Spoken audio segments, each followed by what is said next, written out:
Assalamualaikum warahmatullahi wabarakatuh. Perkenalkan, nama saya Ayu Melinda, NIM 201020916,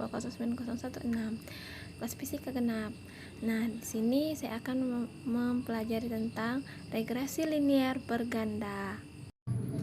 Langsung saja, regresi linier berganda. Nah, ini adalah hubungan secara linier antara dua atau lebih variabel peubah bebas x1, x2 sampai xn dengan peubah tak bebas y. Nah, di sini ada bentuk persamaannya, yaitu y sama dengan a plus b 1 x1 plus b2 x2 plus plus b k xk plus e. Nah, di sini keterangannya yaitu y adalah variabel terikat, a, b1, b2 sampai bk nya itu adalah koefisien regresinya, terus x1, x2 itu variabel bebasnya, terus e nya itu adalah disturbance terma, yaitu y sama dengan a plus b1 x1 plus b2 x2. Nah, keterangannya itu sama saja, yaitu y variabel terikat, x1 x2 variabel bebas, a adalah konstanta, b1 adalah besarnya kenaikan sama dengan b2 juga besarnya kenaikan. Nah, plus atau minusnya ini adalah tanda yang menunjukkan arah atau hubungan antara y dan x1 atau x2. Nah, nilai koefisien dari a, b1, b2 ini dapat ditentukan dengan beberapa cara. Salah satunya itu dengan metode kuadrat terkecil. Nah, dimana rumusnya itu b1. Untuk mencari b1 yaitu sigma x2 pangkat 2 dikali sigma x1y dikurang sigma x2y dikali sigma x1 x2 per sigma x1 kuadrat dikali sigma x2 kuadrat dikurang sigma x1 x2 dikuadratkan. Nah, untuk rumus yang B2 nya yaitu sigma x1 kuadrat dikali sigma x2y dikurang sigma x1y dikali sigma x1 x2 per sigma x1 kuadrat sigma x2 kuadrat dikurang sigma x1 x2 kuadrat. Sama juga untuk mencari nilai a nya yaitu sigma y dikurang b1 x sigma x1 dikurang b2 sigma x2 per n.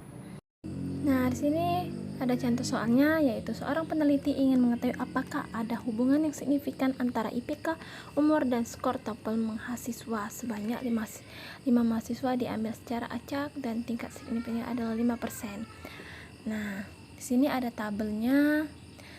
No IPK, terus tuh no IPK, umur, skor TOEFL-nya. Nah, dimana IPK-nya itu ada 3,2, 2,7, 2,5, 3,4, 2,2. Terus umurnya itu sebagai X2 22, 27, 24, 28, 23.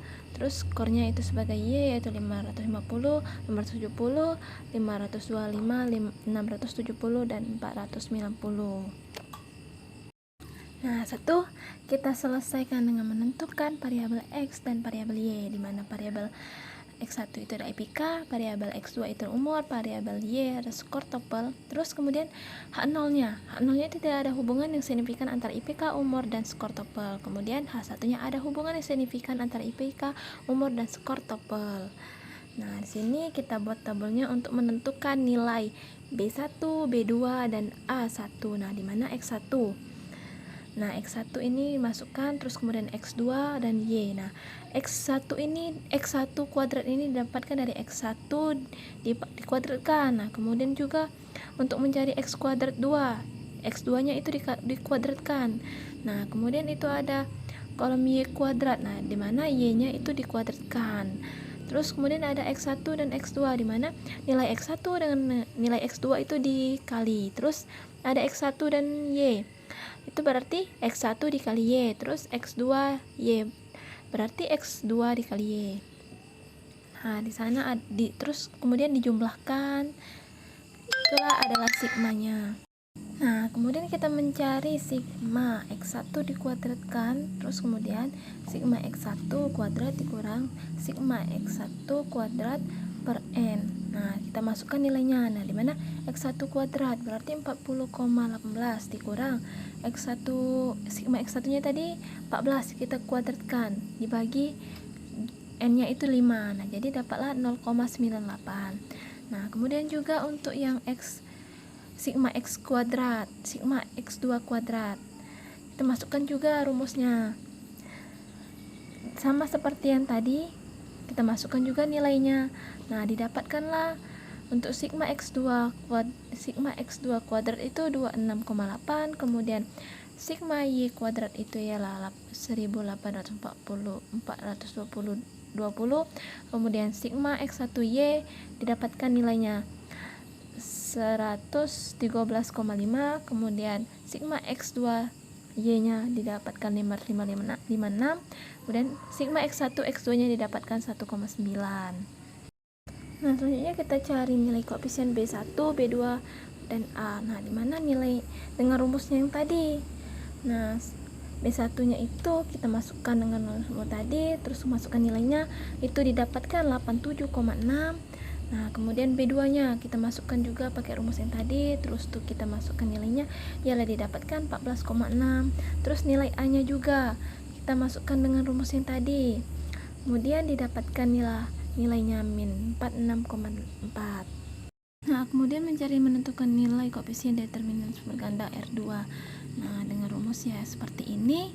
1 sigma XY plus B2 sigma XY per sigma Y kuadrat. Nah, kita masukkan nilainya, terus kemudian didapatkan 0,9. Nah, dimana bahwa berarti sekitar 98% ini variabel dependen X yaitu IPK dan umur dapat menjelaskan variasi pada nilai skor TOEFL. Dengan kata lain, variabel IPK dan umur mempunyai pengaruh sebesar 58% terhadap nilai TOEFL.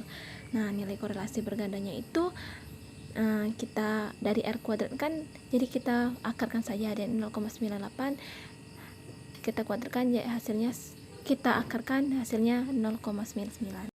Nah, uji signifikansinya yaitu mencari F hitung dan F tabel. Nah, dimana F hitungnya itu menggunakan rumus seperti itu, kita masukkan nilainya, kemudian didapatlah 44,45, terus kita cari F tabelnya, didapatkan F tabelnya 19,16. Nah, karena F hitung lebih dari F tabel, maka keputusan uji hipotesis adalah menolak H0. Nah, jadi kesimpulannya adalah ada hubungan yang signifikan antara IPK, umur, dan skor TOEFL. Nah, itu saja penyampaian dari saya. Mohon maaf jika penjelasannya kurang berkenan. Saya ucapkan terima kasih. Wassalamualaikum warahmatullahi wabarakatuh.